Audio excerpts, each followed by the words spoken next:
United States President Donald Trump has issued a powerful and far-reaching directive to NATO allies, urging them to adopt sweeping measures designed to pressure Moscow, primarily focusing on economic sanctions against China until the Russia-Ukraine war concludes. In a lengthy and characteristic post on Truth Social, President Trump addressed all NATO nations and the world, making it clear that Washington stands prepared to move forward with significant sanctions on Russia. However, he explicitly conditioned this readiness on the active participation of European partners, specifically demanding that they halt purchase of Russian oil and join in a coordinated international action. This statement represents a direct challenge to the solidarity of the NATO alliance and a reassertion of America First principle, aiming to leverage economic pressure to force a resolution to the ongoing conflict in Ukraine. The emphasis on China's role is a significant pivot, suggesting a strategy that views Beijing's economic ties to Moscow as a critical enabler of the war efforts. President Trump's post highlighted his perception of a critical shortfall in NATO's commitment, stating, "As you know, NATO's commitment to win has been far less than 100%, and the purchase of Russian oil by some has been shocking." This blunt assessment underscores his long-standing criticism of certain NATO members for not meeting their defense spending obligation and for what he views as insufficient resolve in confronting Russian aggression. The specific mention of Russian oil purchases point to a key area of contention, as European demand for Russian energy has historically provided Moscow with substantial revenue, inadvertently funding its military operations. By framing this as a shocking lack of commitment, Trump sought to galvanize allies into more decisive action, pushing them towards a unified economic front against both Russia and its perceived enabler.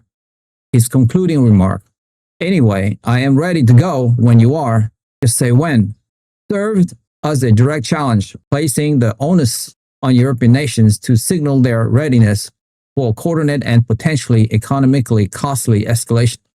This ultimatum from President Trump signifies a major shift in the U.S. approach to the Russia-Ukraine war, moving beyond traditional military aid and diplomatic pressure to a more aggressive economic strategy, particularly targeting China.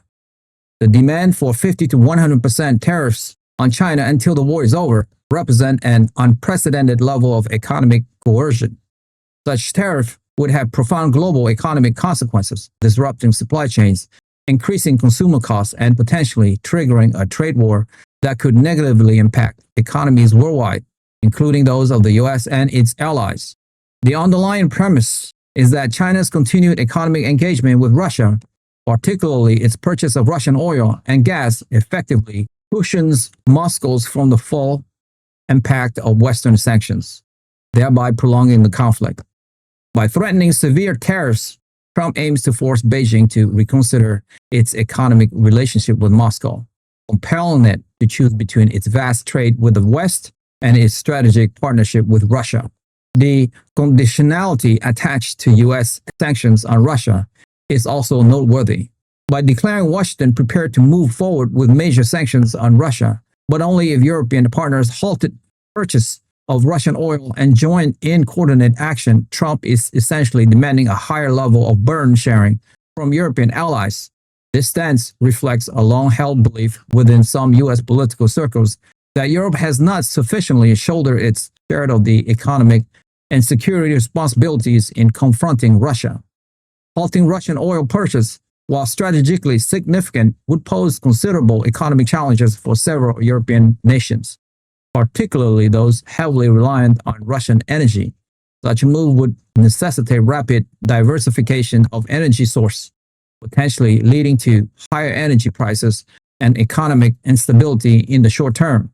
Trump's message suggests that without this unified commitment, U.S. unilateral action against Russia might be limited, implying that the effectiveness of sanctions relies on a comprehensive multilateral approach.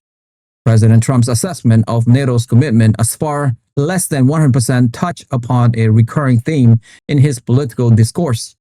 He has consistently argued that certain NATO members are not adequately contributing to the alliance's collective defense, often singling out those who fail to meet the agreed-upon 2% of GDP defense spending target.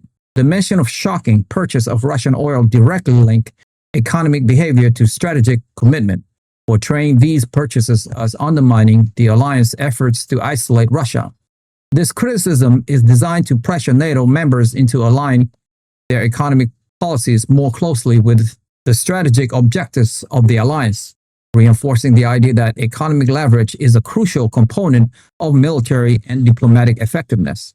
The implication is that a unified economic front is just as important as military readiness in addressing the Russian threat. The phrasing, "Anyway, I am ready to go when you are, just say when," is a quintessential Trumpian rhetorical device. It projects an image of decisive leadership and readiness for action, while simultaneously shifting the responsibility for initiation onto European allies. This approach allows him to position himself as a willing leader, yet avoid taking unilateral steps that might be perceived as overstepping or economically damaging to the US without commensurate European commitment. It also serves as a strategic maneuver to gauge the true resolve of NATO member and to force them into a public declaration of their willingness to endure economic costs for the sake of strategic solidarity. The underlying message is that the US will not bear the primary economic burden of confronting Russia if its allies are not equally committed to making significant sacrifices. The proposed tariff on China, ranging from 50 to 100%, are not just about punishing Beijing, but about severing the economic lifeline that China provides to Russia. China has become a crucial economic partner for Russia, especially after Western sanctions limited Moscow's access to European and American markets. Chinese purchase of Russian energy, as well as the supply of various goods and technologies, have been instrumental in sustaining the Russian economy and its war effort. By threatening such severe tariffs, Trump aims to create an economic dilemma for China: either continue supporting Russia and face crippling tariffs on its export to the lucrative Western markets, or reduce its support for Russia to maintain its vital trade relationship with the US and Europe. This strategy seeks to disrupt the Sino-Russian economic axis that has emerged as a counterweight to Western economic influence. The global economic implications of such tariff would be immense. China is a central hub in global supply chains, and imposing tariffs of that magnitude would dramatically increase the cost of goods for consumers worldwide, fueling inflation and potentially triggering a global recession. Industries reliant on Chinese manufacturing would face significant disruption, forcing them to seek alternative suppliers, a process that is costly and time-consuming. Moreover, China would likely retaliate with its own tariff on US and European goods, escalating into a full-blown trade war that would harm all parties involved. This strategy, while potentially effective in pressuring China, carries substantial economic risk that would need to be carefully weighed by NATO allies. The willingness of European nations to embrace such a high-risk economic strategy would be a true test of their commitment to confronting Russia through unconventional means. In a sense, President Trump's Truth Social post lays out a stark choice for NATO allies and China: either significantly escalate economic pressure on Russia, even at considerable cost, or face the prospect of continued US skepticism regarding their commitment and potentially divergent US policy actions. This bold and assertive stance aims to fundamentally alter the economic landscape surrounding the Russia-Ukraine war, pushing for a more unified and aggressive economic front that targets not only Moscow but also its key economic enablers. The effectiveness of this strategy will depend heavily on the willingness of European nations to make difficult economic sacrifice and on China's response to the unprecedented tariff threat. The coming weeks will reveal whether this ultimatum solidifies the alliance resolve or further expose its internal divisions and how best to address the ongoing conflicts. That's all for me for today. If you like the video presentation and you would like to follow for more, hit that subscribe and like button now. And we will continue to build this show for you. Thank you to all of you guys who have subscribed. It means a lot to me. Thank you so much. I will see you soon. Bye for now.